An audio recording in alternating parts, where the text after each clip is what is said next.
6 सितंबर 1965 भारतीय सेना सीमा पार कर लाहौर और सियालकोट तक घुस चुकी थी। भारत की ये कार्रवाई पाकिस्तान द्वारा कश्मीर में घुसपैठ का परिणाम थी। जो पाकिस्तान भारत से कश्मीर छीनने के लिए निकला था, उसकी हालत कुछ ही दिनों में लाहौर तक गंवाने की हो चुकी थी।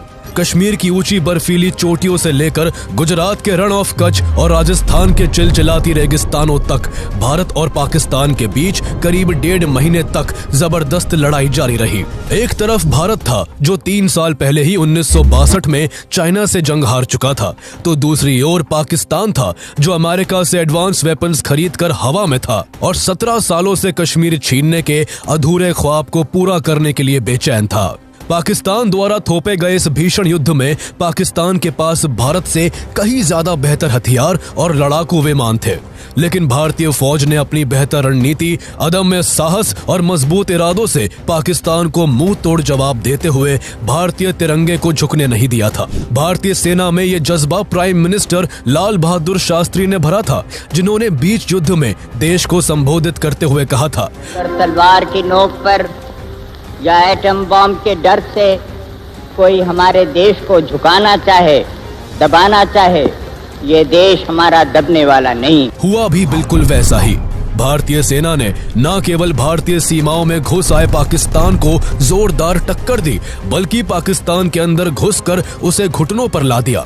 भारतीय सेना ने दो तरफ से पाकिस्तान में दाखिल होते हुए कुछ ही दिनों में उसके कई जरूरी इलाकों को अपने कब्जे में ले लिया, जिनमें स्ट्रेटेजिक रूप से बेहद इंपॉर्टेंट बुर्की विलेज भी शामिल था, जिसे कब्जे में लेकर इंडियन आर्मी ने जीत के प्रतीक के रूप में वहां के पुलिस स्टेशन के ऊपर इंडियन फ्लैग को फहरा दिया था, जहां से लाहौर का फासला केवल 14 किलोमीटर का ही रह गया था।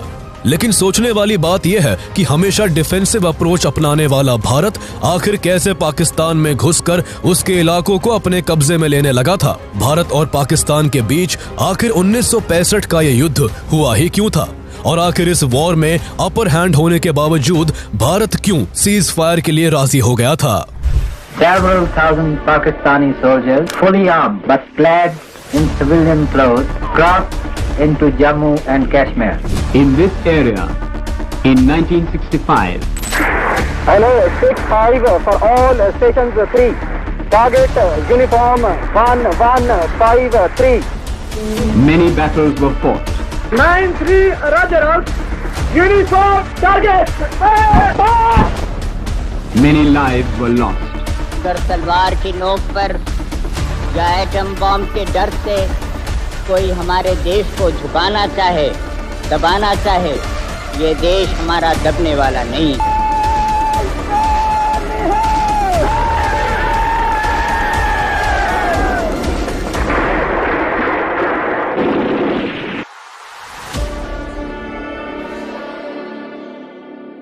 1947 में भारत को अंग्रेजों से आजादी के लिए बंटवारे का दंश झेलना पड़ा था। मुस्लिम लीग की अलग देश की मांग के कारण जहां पाकिस्तान अस्तित्व में आया, तो वही उस समय अंग्रेजों ने देश में मौजूद सभी प्रिंसली स्टेट्स को उनकी सुविधा के हिसाब से दोनों देश में से किसी एक को चुनने या फिर इंडिपेंडेंट रहने का ऑप्शन दे दिया था।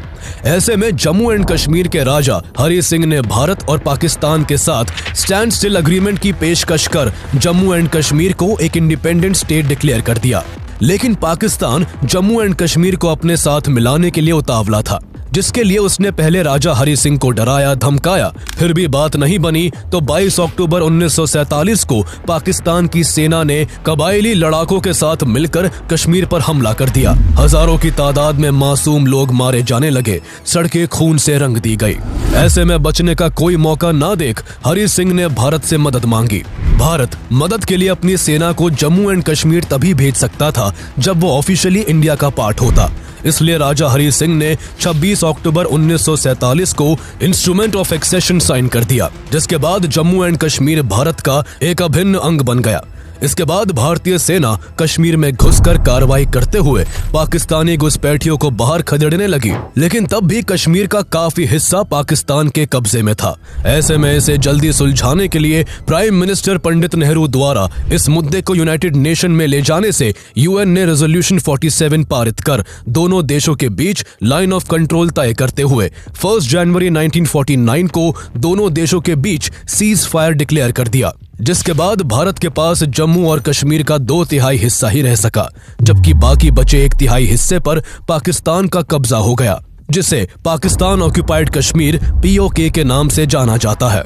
इस कब्जे के बाद भी पाकिस्तान की ओर से रह रहकर कश्मीर में उकसावे भरे घुसपैठ किए जाते रहे। इधर 1960 तक चाइना भारत के अक्साई चिन और अरुणाचल प्रदेश पर अपना क्लेम कर धीरे धीरे अपनी सेना को भारतीय सीमा के पास मोबिलाइज करने लगा था, जिसके 2 साल बाद ही 20 अक्टूबर 1962 को चीनी सेना लद्दाख और अरुणाचल प्रदेश में घुसपैठ कर भारतीय सीमा में घुस आई, जिससे दोनों देशों के बीच एक घमासान लड़ाई शुरू हो गई। इंडियन आर्मी काफी बहादुरी से लड़ी, लेकिन इस वॉर में इंडिया को हार का सामना करना पड़ा था। इस युद्ध में मिली हार के बाद भारतीय सेना ट्रांजिशन फेज से गुजर रही थी।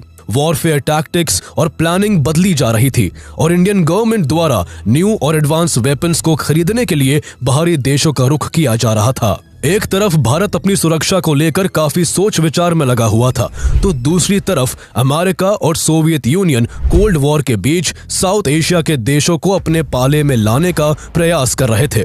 लेकिन भारत ने किसी भी गुट का हिस्सा ना बनते हुए न्यूट्रल रहने का फैसला किया, लेकिन मिलिट्री इक्विपमेंट की डील सोवियत यूनियन से की। ये बात अमेरिका को पसंद नहीं आई थी, जिसका फायदा सीधे सीधे पाकिस्तान उठाना चाहता था। उस समय तक सोवियत एशिया के कई हिस्सों में अपने इन्फ्लुएंस को बढ़ा चुका था। ऐसे में अमेरिका की नजर ऐसे देशों पर थी जहां वो अपनी पकड़ बनाकर एशिया में बढ़ते सोवियत इन्फ्लुएंस को काउंटर कर सके। ऐसे में अमेरिका को साउथ एशिया में पाकिस्तान सबसे फायदे का देश लगा, इसलिए दोनों देशों के बीच जल्द ही मजबूत रिश्ते की शुरुआत हो गई। इस दौरान अमेरिका पाकिस्तान को बड़े पैमाने पर इकोनॉमिक और मिलिट्री एड देने लगा, जिससे पाकिस्तान की आर्मी के पास काफी एडवांस वेपन्स हो गए थे, जो उस समय इंडियन आर्मी के वेपन से काफी बेहतर थे। अमेरिका से सप्लाई होने वाले हथियारों में पैटर्न टैंक्स, F-86 सेबर और F-104 स्टार फाइटर जैसे लड़ाकू विमान शामिल थे। अपनी इस बढ़ती ताकत से पाकिस्तान को पंख लग गए थे और वो फिर से कश्मीर को पाने का ख्वाब देखने लगा था। उस समय पाकिस्तान के प्रेसिडेंट जनरल मोहम्मद अयूब खान थे, जो 1958 में मिलिट्री कू करके सत्ता पर काबिज हुए थे। तभी से पाकिस्तान में कॉन्स्टिट्यूशन को डिसॉल्व कर वहां मार्शल लॉ लगा दिया गया था, जिस कारण सेना की मर्जी के बिना पाकिस्तान में पत्ता भी नहीं हिल सकता था। इस ज्यादती से पाकिस्तान की जनता में अयूब खान के खिलाफ गुस्सा था, इसलिए वो कश्मीर पर हमला कर जनता का ध्यान भटकाना चाहते थे। सबसे पहले 1964 में पाकिस्तान में कश्मीर पब्लिसिटी कमेटी बनाई गई, जिसका काम पूरी दुनिया के सामने कश्मीर की इमेज को एक पीड़ित राज्य के रूप में दिखाना था। इस कमेटी ने पूरी दुनिया में ये झूठ फैलाने की कोशिश की कि कश्मीर में मुसलमानों पर अत्याचार हो रहे हैं, जिससे परेशान होकर वहां की जनता पाकिस्तान के साथ जुड़ना चाहती है। पाकिस्तान ने इस अभियान में फॉरेन जर्नलिस्ट और डिप्लोमेट्स को भी शामिल किया, ताकि कश्मीर के विषय पर एक तरफा भावनात्मक कहानी गढ़कर पाकिस्तान के पक्ष में जनमत तैयार किया जा सके। इसके बाद वहां पाकिस्तानी घुसपैठियों ने लोकल लोगों को भारत के खिलाफ भड़काना शुरू कर दिया। पाकिस्तान की इस हरकत से भारत के उससे रिश्ते फिर से खराब होने लगे थे। दोनों देशों के बिगड़ते रिश्तों के बीच 27 मई 1964 को प्राइम मिनिस्टर पंडित जवाहरलाल नेहरू की डेथ हो गई, जिनके बाद बेहद सादगी और अहिंसा के मार्ग पर चलने वाले लाल बहादुर शास्त्री इंडिया के प्राइम मिनिस्टर बने। इंडिया की ये सिचुएशन पाकिस्तान को एक मौके के रूप में दिखाई दी। अयूब खान लाल बहादुर शास्त्री को एक कमजोर प्राइम मिनिस्टर के तौर पर आंकते थे, इसलिए उन्होंने शास्त्री जी के पीएम बनने के कुछ महीने बाद ही 1965 के शुरुआती महीने में गुजरात की सीमा के पास एक 18 मील लंबी सड़क बना दी, जो भारत के रण ऑफ कच्छ में कई जगह करीब 1.5 मील अंदर तक जाती थी। अपने बॉर्डर के अंदर पाकिस्तान द्वारा सड़क बनाने का भारत ने जब विरोध किया, तो पाकिस्तान ने यहाँ इन्फिल्ट्रेशन और बढ़ा दी। इसके बाद भारत ने यहाँ नजर रखने के लिए मार्च 1965 में सरदार चौकी बना दी, जिससे पाकिस्तान ने गुस्से से बौखलाकर 9 अप्रैल 1965 को रण ऑफ कच्छ पर अपना क्लेम करते हुए यहाँ ऑपरेशन डेजर्ट हॉक शुरू कर दिया। Pakistani army Rann of Kutch में घुसकर शालीमार चौकी, सरदार चौकी और जंगल चौकी पर आक्रामक हमले करने लगी। अचानक से हुए इस हमले में भारत को शालीमार चौकी पर हार का सामना करना पड़ा, लेकिन सरदार चौकी पर भारत के CRPF के जवानों ने पाकिस्तानी सेना को जोरदार टक्कर दी उस समय भारत पहले से ही कई समस्याओं का सामना कर रहा था। बारिश न होने की वजह से देश में भयंकर सूखे की स्थिति थी। एक साथ आई इन समस्याओं का शास्त्री जी ने डट कर मुकाबला किया और उनके आदेश पर इंडियन आर्मी ने पाकिस्तान को मुंह तोड़ जवाब देना जारी रखा। ये युद्ध करीब 3 महीने तक चलता रहा। दोनों देशों के बीच युद्ध न रुकता देख ब्रिटेन के प्राइम मिनिस्टर हैरोल्ड विल्सन ने मीडिएशन करके युद्ध को रुकवाने की पहल की, जिसके बाद 30 जून 1965 को दोनों देशों ने सीज फायर एक्सेप्ट कर लिया। इस दौरान रन ऑफ कच्छ की करीब 10% जमीन पाकिस्तान को दे दी गई, जिसके बाद दोनों देशों के बीच युद्ध खत्म हो सका। कच्छ में मिली इस छोटी सी जीत से पाकिस्तान के हौसले बुलंदी पर थे। उसे लग रहा था 1962 के युद्ध में चीन से हारा भारत कमजोर हो चुका है और पाकिस्तान के साथ अब युद्ध की स्थिति में नहीं है। इस सीज फायर के जरिए एक और पाकिस्तान युद्ध को खत्म करने का दिखावा कर रहा था, जबकि दूसरी ओर उसके द्वारा भारत पर एक और बहुत बड़े हमले की साजिश रची जा रही थी। ये साजिश कश्मीर को कब्जाने के लिए की जा रही थी। दरअसल अयूब खान को लगता था कि अमेरिका की तरफ से मिले एडवांस वेपन्स के कारण पाकिस्तान इस बार भारत को युद्ध में हरा देगा। 3 साल पहले 1962 में चाइना से हुई इंडिया की हार को देखते हुए उनका ये भरम और भी मजबूत हो चुका था। जहां पाकिस्तान पहले ही कश्मीर में घुसपैठियों के जरिए गड़बड़ी करने में लगा हुआ था, तो वहीं उसने कश्मीर को भारत से बिल्कुल अलग करने के लिए एक साथ 2 ऑपरेशन प्लान किए। पहला ऑपरेशन जिब्राल्टर था, जिसके जरिए पाकिस्तान कश्मीरी मुसलमानों को इंडिया के खिलाफ करके कश्मीर में एंटी इंडिया रिवॉल्ट शुरू करना चाहता था, ताकि पाकिस्तान इस दौरान गुरिल्ला ग्रुप्स की मदद से कश्मीर में इंपॉर्टेंट नोडल पॉइंट्स को कब्जे में ले सके। वही उसका दूसरा प्लान ऑपरेशन ग्रैंड स्लैम था, जिसके जरिए पाकिस्तान जम्मू कश्मीर के स्ट्रेटेजिकली सबसे इंपॉर्टेंट हिस्से अखनूर को कब्जाना चाहता था, ताकि कश्मीर और भारत के बीच का कनेक्शन कट ऑफ हो जाए और फिर वो कश्मीर पर कब्जा कर ले। पाकिस्तान में इन ऑपरेशंस के लिए लगभग 30,000 सैनिकों को विशेष रूप से ट्रेन किया जाने लगा। पाकिस्तान भारत से बिना एक लंबा युद्ध किए जीत हासिल करना चाहता था, इसलिए ऑपरेशन को शुरू करने से पहले वो खुफिया जानकारी जुटाने और वहां की इंपॉर्टेंट लोकेशन की पहचान के लिए अपने हजारों सैनिकों और मिलिटेंट्स को कश्मीर में भेजने लगा। सभी को कश्मीरियों की तरह कपड़े पहनाकर भेजा गया था, ताकि वो वहां की जनता के साथ आसानी से घुल मिल सके और लोकल लोगों को अपनी बातों में फंसाकर उनका सपोर्ट हासिल कर सके। ये सभी पाकिस्तानी 1 महीने तक कश्मीर में जरूरी जानकारी जुटाते रहे और इसे पाकिस्तान में बैठे अपने आकाओं तक पहुंचाते रहे। जरूरी इंटेल हासिल कर पाकिस्तान ने इस ऑपरेशन के लिए 8 से 10 highly trained special guerrilla units बनाई, जिनका नाम गजनवी, बाबर और कासिम जैसे फेमस मुस्लिम शासकों के नाम पर रखा गया था। पूरी तैयारी के बाद 5 अगस्त 1965 को पाकिस्तान ने ऑपरेशन जिब्राल्टर की शुरुआत कर दी। पाकिस्तान से करीब 30,000 पाकिस्तानी सैनिक भारतीय सीमा में घुसने लगे, जिन्हें कश्मीर के पीर पंजाल, गुलमर्ग, उरी और बारामुल्ला जैसे ऊंचे इलाकों को अपने कब्जे में लेने का ऑर्डर था, ताकि इंडिया को इस घुसपैठ की खबर लगने से पहले तक पाकिस्तानी आर्मी के पास पीक पॉइंट्स पर कब्जा होने का एडवांटेज हो। पाकिस्तान का इतिहास रहा है कि वो वॉर की स्ट्रेटेजी तो ठीक बनाता है, लेकिन जब एग्जीक्यूशन की बारी आती है उसका सारा प्लान चौपट हो जाता है। ऐसा ही तब देखने को मिला जब पाकिस्तानी सैनिक और उनके घुसपैठिए इस उम्मीद से कश्मीर में घुसे कि कश्मीरी लोग इस वॉर में पाकिस्तान को सपोर्ट करेंगे, लेकिन जैसे ही इस ऑपरेशन की शुरुआत हुई इसकी हवा निकल गई। पाकिस्तानी घुसपैठिए पंजाबी बोलते थे, जबकि कश्मीर में उसी से मिलती जुलती डोगरी भाषा बोली जाती है। इस कारण जब भी वो लोकल लोगों से बात करते वहां के लोग उन्हें पहचान लेते। इस तरह पाकिस्तान के प्लान का पर्दाफाश होने में जरा भी वक्त नहीं लगा। लोकल लोगों ने पाकिस्तान के इस घुसपैठ की खबर इंडियन आर्मी को दे दी, जिसके बाद इंडियन आर्मी ने अलर्ट होते हुए जम्मू कश्मीर के चप्पे चप्पे में छानबीन कर पाकिस्तानी घुसपैठियों को चुन चुन कर एलिमिनेट करना शुरू कर दिया।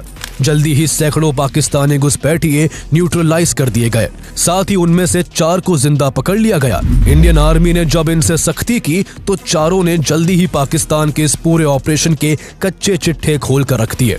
ऑपरेशन जिब्राल्टर के दौरान पाकिस्तानियों की मंशा हमले के बीच एक radio station voice of Kashmir शुरू करने की भी थी, जिसके जरिए ये झूठ फैलाना था कि कश्मीर के लोगों ने हिंदुस्तान से बगावत कर दी है और कश्मीर भारत से अलग हो चुका है।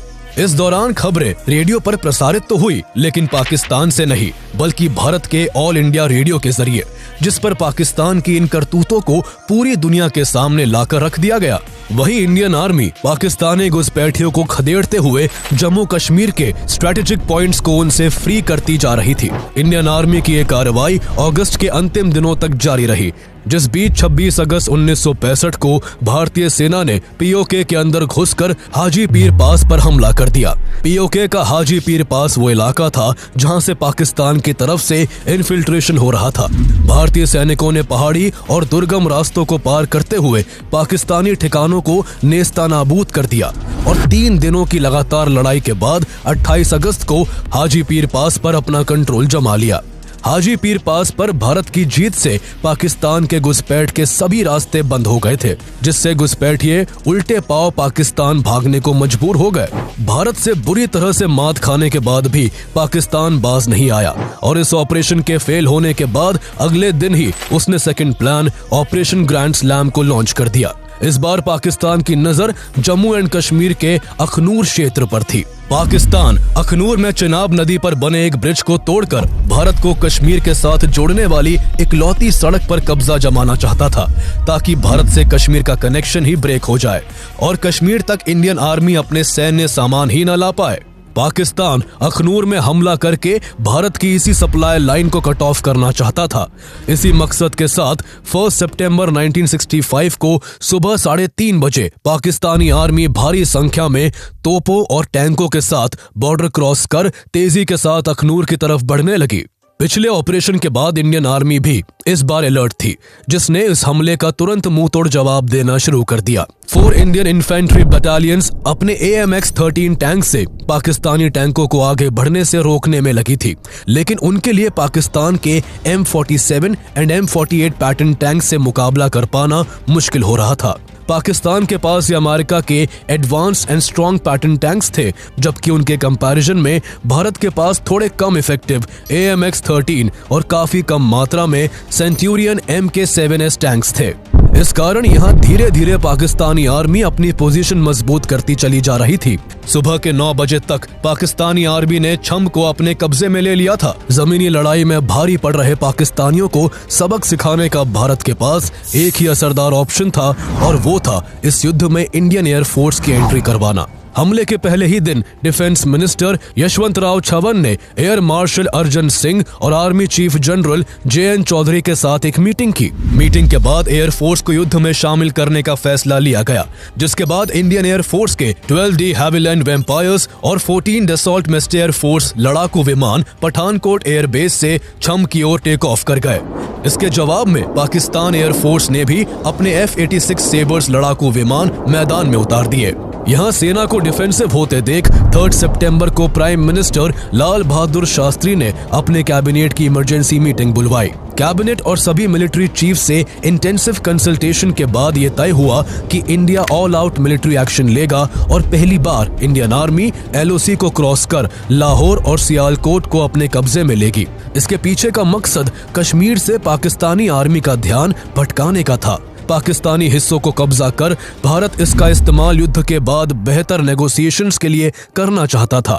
उसी दिन इस ऑर्डर को आर्मर्ड डिवीजन तक पहुंचाने के लिए एक डिस्पैच राइडर को भेजा गया, लेकिन उसे रास्ते में ही पाकिस्तानी आर्मी ने पकड़ लिया और इसकी जानकारी अपनी मिलिट्री इंटेलिजेंस तक पहुंचा दी कि भारत लाहौर पर हमले की प्लानिंग कर रहा है। हालांकि पाकिस्तान में इस लीड पर किसी ने विश्वास नहीं किया। उन्हें लगा कि भारत ने जानबूझकर उनका ध्यान युद्ध से भटकाने के लिए अपने डिस्पैच राइडर को पकड़वाने का नाटक किया है।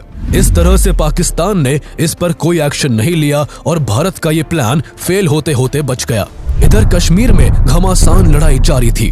पहले ही दिन पाकिस्तानी एयरफोर्स भारी पड़ती दिख रही थी। उसने इंडियन एयरफोर्स के कई वैम्पायर्स विमानों को शॉट डाउन कर अपनी एक्टिविटीज श्रीनगर से लेकर पंजाब तक बढ़ा ली थी। वही पाकिस्तानी फोर्सेस मुनावर तैवी रिवर को पार कर पहले ही छम तक आ पहुंची थी। सिचुएशन ऐसी थी कि कश्मीर भारत के हाथ से फिसलता दिख रहा था। तभी पाकिस्तान की तरफ से एक ऐतिहासिक गलती की जाती है, जो उसे बैक फुट पर धकेलने के लिए काफी थी। पाकिस्तान ने बीच युद्ध में इस ऑपरेशन को लीड कर रहे commander major general Akhtar Hussain Malik को हटाकर उसकी जगह मेजर जनरल याह्या खान को नया कमांडर बना दिया। वजह कुछ और नहीं बल्कि पाकिस्तान के इस जंग में जीतने पर प्रेसिडेंट जनरल अयूब खान का क्रेडिट किसी और के बीच ना बट जाए, इसलिए ऐसा किया गया था। उन्हें कहां पता था कि आगे चलकर ये एक बदलाव उन्हें बहुत महंगा साबित होगा। कमांडर के बदले जाने में ही एक दिन से ज्यादा का वक्त लग गया, जिससे पाकिस्तानी आर्मी कंफ्यूज हो गई और उनका अटैक कमजोर पड़ गया। इतना वक्त भारतीय सेनाओं के लिए एकजुट होकर बेटर स्ट्रेटेजी से काउंटर अटैक प्लान करने के लिए काफी था। मौके की नजाकत को समझते हुए इंडियन फोर्सेस ने अपने हमले तेज कर यहाँ के कई मोर्चों पर अपनी स्थिति बेहद मजबूत कर ली। इस बीच स्क्वाड्रन लीडर ट्रेवर किलोर ने अद्भुत बहादुरी का परिचय देते हुए अपने से कई गुना बेहतर पाकिस्तानी F-86 सेबर को शॉट डाउन कर दिया, जिससे इंडियन एयरफोर्स का हौसला कई गुना बढ़ गया था। 5 सितंबर तक यहाँ घमासान लड़ाई चलती रही, जिसमें इंडियन आर्मी ने पाकिस्तानी आर्मी को छम में ही रोककर उसके ऑपरेशन ग्रैंड स्लैम को भी फेल कर दिया। धीरे धीरे भारत को लीड हासिल करते देख पाकिस्तानी सेना का मनोबल टूटने लगा था। अपनी सेना को मजबूत स्थिति में पाकर भारत ने पाकिस्तान में घुसकर आक्रमण करने का फैसला किया। प्लानिंग के मुताबिक 6 सितंबर को भारतीय सेना लाहौर और सियालकोट पर कब्जा जमाने के मकसद से पाकिस्तानी सीमा के अंदर दाखिल हो गई। पाकिस्तान इस मामले को लेकर क्लूलेस था, इसलिए इंडियन आर्मी बिना किसी खास रुकावट के तेजी से आगे बढ़ती चली गई और कुछ ही घंटों में लाहौर के काफी नजदीक पहुंच गई।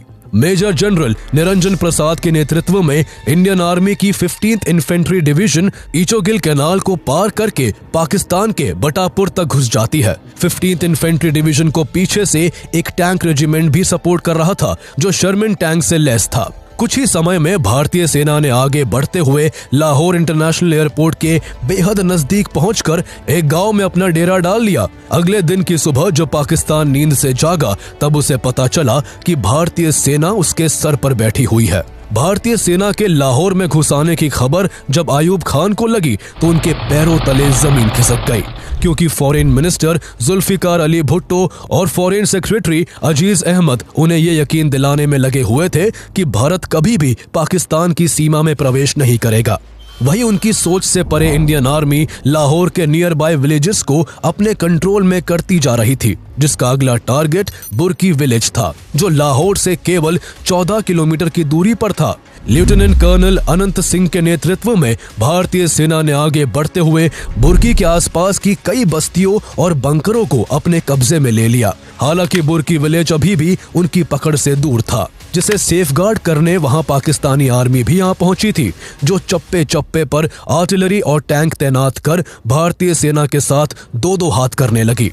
वही 6 सितंबर के ही दिन से भारत की एक दूसरी सैन्य टुकड़ी 3 Jat regiment lieutenant colonel Desmond Hayde के नेतृत्व में डोगराई की ओर बढ़ी चली आ रही थी। डोगराई से ग्रैंड ट्रंक रोड सीधे लाहौर तक जाता था, इसलिए डोगराई को कैप्चर कर भारतीय सेना पाकिस्तानी आर्मी को मिल रही सभी सप्लाईज को रोक देना चाहती थी। 3 जाट रेजिमेंट ने दुश्मन की कड़ी सुरक्षा को तोड़ते हुए जल्दी ही डोगराई पर अपना कब्जा जमा लिया। पाकिस्तानी आर्मी इस अनएक्सपेक्टेड हमले के लिए बिल्कुल तैयार नहीं थी, लेकिन डोगराई पर इंडियन आर्मी का कब्जा होता देख पाकिस्तान ने भी मोर्चा संभालते हुए यहां हवाई हमले शुरू कर दिए। पाकिस्तान के जबरदस्त पलटवार से जल्दी ही भारतीय सैनिकों को डोगराई से पीछे हटना पड़ा था, लेकिन उन्होंने डोगराई को फिर से अपने नियंत्रण में लेने के लिए डोगराई के ही पास संतपुरा विलेज में कब्जा जमाए रखा।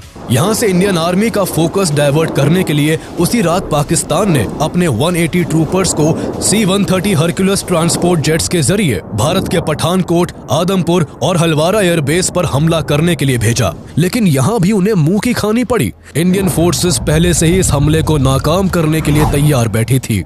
भारतीय वायुसेना ने पाकिस्तान के जेट्स को खदेड़ना शुरू कर दिया। भारतीय पायलटों ने दुश्मन के कई लड़ाकू विमानों को हवा में ही नष्ट कर दिया, जिससे धीरे धीरे पाकिस्तान के हवाई हमलों की गति कमजोर पड़ने लगी। हमले की सूचना पाकर लोकल पुलिस भी सेना का साथ देने आ गई, जिसके बाद पाकिस्तानी कमांडोज का हाल ये हुआ कि 180 में से केवल 20 कमांडोज ही वापस पाकिस्तान जा सके, जबकि 22 मारे गए और 138 को बंदी बना लिया गया। पाकिस्तान की इस हार के पीछे सबसे बड़ा कारण कोई प्रॉपर ब्रीफिंग और एडिक्वेट प्लानिंग ना होना था।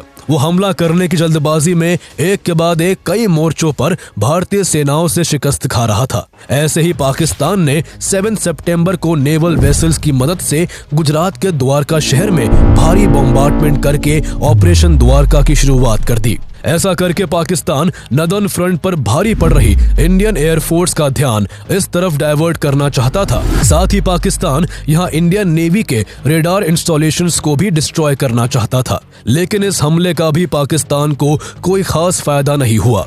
इंडिया इस वॉर में नेवी कॉन्फ्लिक्ट नहीं चाहता था, लेकिन फिर भी पाकिस्तानी नेवी के इस हमले पर इंडियन नेवी ने जल्दी ही काबू पा लिया। हालांकि इस हमले में इंडियन नेवी को काफी नुकसान भी उठाना पड़ा था, इसलिए इस वॉर के बाद इंडियन गवर्नमेंट को नेवी को और मजबूत करने की जरूरत महसूस हुई थी, जिसके लिए बाद में कई गुना बजट भी बढ़ाया गया।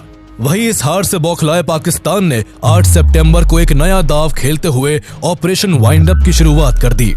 इस ऑपरेशन के जरिए पाकिस्तान लाहौर और सियालकोट के मोर्चे पर भारतीय सेना को रोकने के साथ साथ भारतीय सीमा में घुसकर पंजाब के अमृतसर और राजस्थान के मुनाबाव पर कब्जा जमाना चाहता था।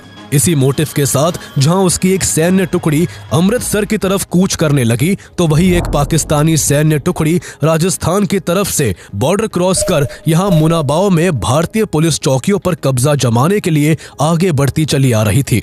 पाकिस्तान की बढ़ती गतिविधियों को देखते हुए भारतीय सेना की 5th Maratha light infantry regiment इस चौकी पर तैनात राजस्थान पुलिस को सपोर्ट करने आ पहुंची। भारतीय सैनिकों ने 24 घंटे तक बहादुरी से यहां मोर्चा संभाले रखा, लेकिन पाकिस्तानी सेना की भारी गोलीबारी और हमलों के चलते स्थिति बहुत गंभीर हो गई थी। यहां उनका पलड़ा भारी होता जा रहा था, इसलिए एक और रेजिमेंट को यहां मदद के लिए भेजा गया, लेकिन पाकिस्तानी एयरफोर्स ने पूरे क्षेत्र पर हवाई हमले शुरू कर दिए और गदरा रोड रेलवे स्टेशन के पास अतिरिक्त सुरक्षा बल के साथ आ रही ट्रेन पर भी हमला कर उसे वहीं रोक दिया। इससे यहां लड़ रही 5th Maratha light infantry regiment कमजोर पड़ गई और अगले कुछ दिनों में पाकिस्तानी सेना ने मुनाबाव को अपने कब्जे में ले लिया।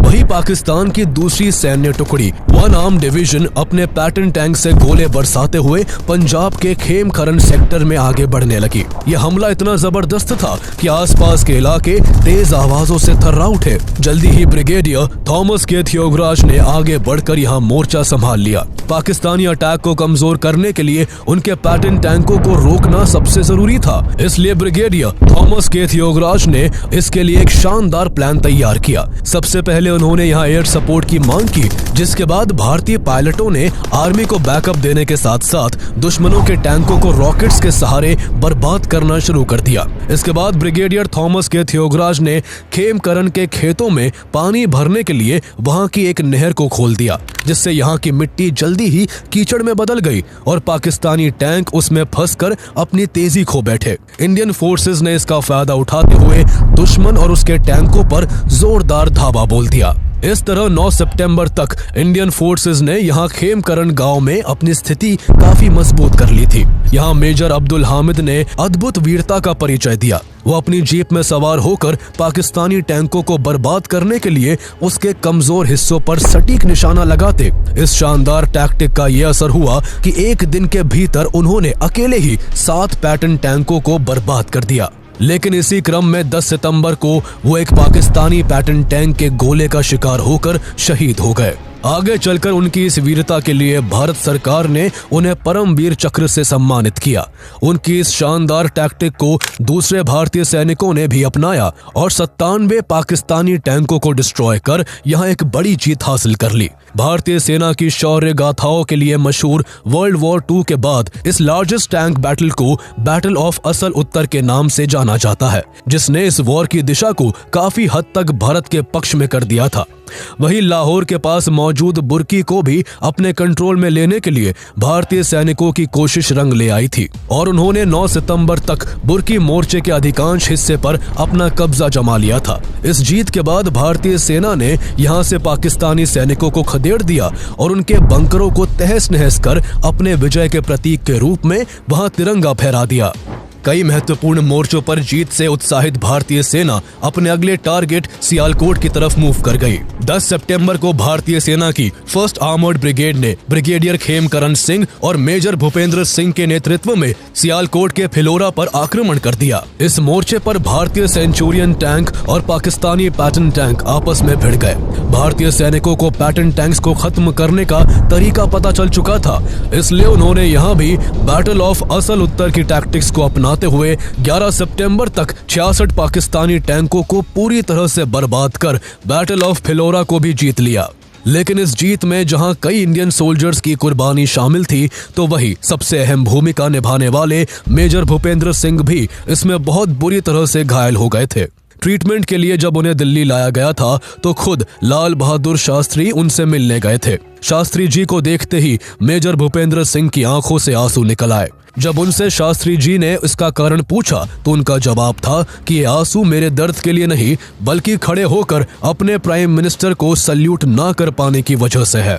मेजर भूपेंद्र सिंह को बचाया नहीं जा सका और बाद में उनकी बहादुरी के लिए उन्हें महावीर चक्र से सम्मानित किया गया। जारी युद्ध के बीच भारत डिप्लोमेटिक लेवल पर भी इस युद्ध का आकलन कर रहा था। दरअसल यूएन सीज फायर कर इस युद्ध को रोकना चाहता था, लेकिन भारत और पाकिस्तान दोनों ही इसके लिए राजी नहीं थे। दोनों देशों को सीज फायर के लिए राजी ना होता देख यूएन सेक्रेटरी जनरल यूथांत दोनों देशों का दौरा कर युद्ध रोकने का प्रयास कर रहे थे। यूएन के सीज फायर के प्रपोजल को ध्यान में रखते हुए 13 सितंबर को शास्त्री जी ने कैबिनेट और सभी सेना प्रमुखों के साथ एक इमरजेंसी मीटिंग की, जिसमें यह चर्चा हुई कि अगर भारत सीज फायर के लिए राजी हो जाता है तो इससे देश को कितना फायदा और कितना नुकसान हो सकता है। भारत उस समय काफी अच्छी पोजीशन में था और भारतीय सेना ने पाकिस्तान के अंदर घुसकर उसके कई इलाकों को जीत लिया था। इसलिए कैबिनेट ने शास्त्री जी को सीज फायर न करने की सलाह दी। इस वजह से भारत ने यह युद्ध जारी रखने का निर्णय लिया। तब तक भारतीय सेना सियालकोट सेक्टर के चाविंडा को अपने कब्जे में लेने के लिए कूच कर चुकी थी। 14 सितंबर को भारतीय सेना ने लेफ्टिनेंट कर्नल टारापोरे की अगुवाई में चाविंडा पर हमले शुरू किए। यहाँ कई दिनों तक घमासान लड़ाई चलती रही, लेकिन जीत हार का फैसला नहीं हो सका। दोनों ही ओर से सैकड़ों सैनिक अपने देश के लिए शहीद हो गए, जबकि सैकड़ों टैंक धराशायी हो गए। Indian army chief JN Chaudhuri Chawinda पर कब्जा करना चाहते थे, क्योंकि ये लोकेशन लाहौर और सियालकोट को कनेक्ट करती है। यहाँ इंडिया की जीत से पाकिस्तान अलग थलग पड़ जाता और उसे इंडिया की शर्तों पर नेगोशिएशन के लिए राजी होना पड़ता। भीषण युद्ध के बीच यूनाइटेड नेशन ने 20 सितंबर को रेजोल्यूशन 211 पास कर एक बार फिर दोनों देशों से सीज फायर करने की अपील की। उसी दिन यूएन की मांग को ध्यान में रखते हुए prime minister Lal Bahadur Shastri army chief JN Chaudhuri से मिले और पूछा कि अगर ये युद्ध कुछ दिन और यूं ही चलता रहा तो क्या भारत को एक शानदार जीत मिल सकती है। 13 सितंबर को अपनी जीत को लेकर श्योर JN चौधरी उस दिन कोई सेटिस्फैक्टरी आंसर नहीं दे पाए। यह वॉर पूरी तरह से किसी के पाले में तो नहीं था, लेकिन इसमें भारत को बढ़त जरूर हासिल थी। इस वॉर के चलते जहां पाकिस्तान के कंट्रोल में इंडिया की 550 स्क्वायर किलोमीटर की टेरिटरी थी, तो वही भारत पाकिस्तान के 1920 स्क्वायर किलोमीटर के इलाके को अपने कब्जे में ले चुका था। इस बढ़त के बावजूद ऐसे बहुत से फैक्टर्स थे जो इस वॉर पर इम्पैक्ट डाल रहे थे। ये वजह इतनी बड़ी थी कि वॉर में अपर हैंड होने के बाद भी भारत ने यूएन द्वारा प्रपोज किए सीज फायर को पाकिस्तान से पहले एक्सेप्ट कर सबको हैरानी में डाल दिया।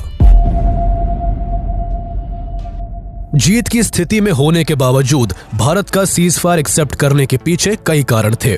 पहला मेन रीजन देश की इकोनॉमिक कंडीशन थी। 3 साल में दो युद्ध करने से भारत की इकोनॉमिक कंडीशन काफी खराब हो गई थी और युद्ध लंबा खिंचने से ये स्थिति और भी खराब हो सकती थी। वॉर की वजह से देश के लगभग हर सेक्टर पर काफी बुरा इम्पैक्ट पड़ रहा था। ये वो समय था जब वीट की सफिशिएंट सप्लाई तक के लिए भारत अमेरिका की PL 480 स्कीम पर डिपेंडेंट था।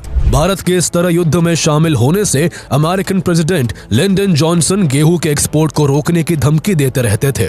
जारी युद्ध और अमेरिकी धमकियों से भारत में खाने पीने के सामानों की कीमतें आसमान छूने लगी थी। वहीं 1962 के युद्ध के बाद भारत का डिफेंस बजट काफी बढ़ गया था।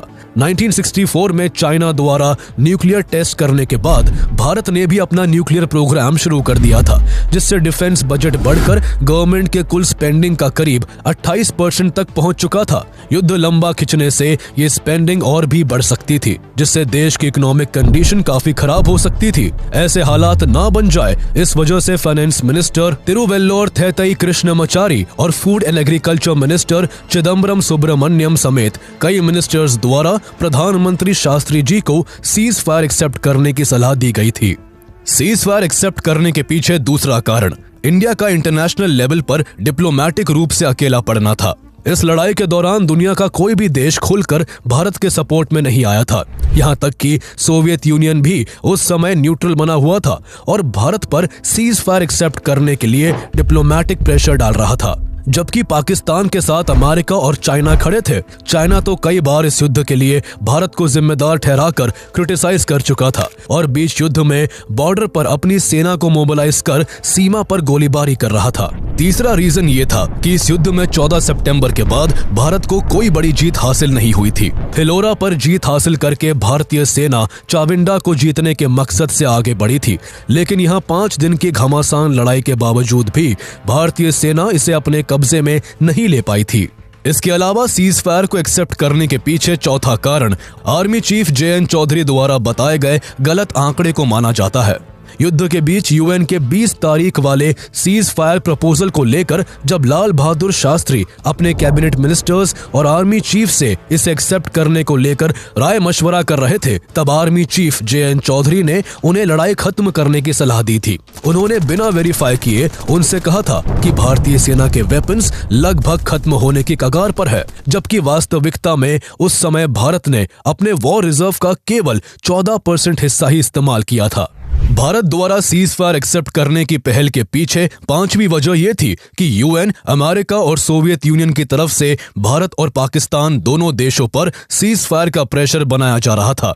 ऐसे में शास्त्री जी का मानना था कि भारत अगर आगे से सीज फायर डिक्लेयर करेगा तो इससे इंटरनेशनल लेवल पर एक अच्छा मैसेज जाएगा और ये भारत के लिए एक डिप्लोमेटिक जीत होगी। उनका अनुमान यह भी था कि इसके बाद भी पाकिस्तान सीज फायर करने में आनाकानी करेगा और ऐसे में पाकिस्तान द्वारा युद्ध जारी रखने पर उसके हमलों का भारतीय सैनिकों द्वारा मुंह तोड़ जवाब देना जारी रखा जाएगा। इन सभी बातों को मद्देनजर रखते हुए भारत ने 21 सितंबर को सीज फायर एक्सेप्ट कर युद्ध पर विराम लगाने की पहल कर दी थी।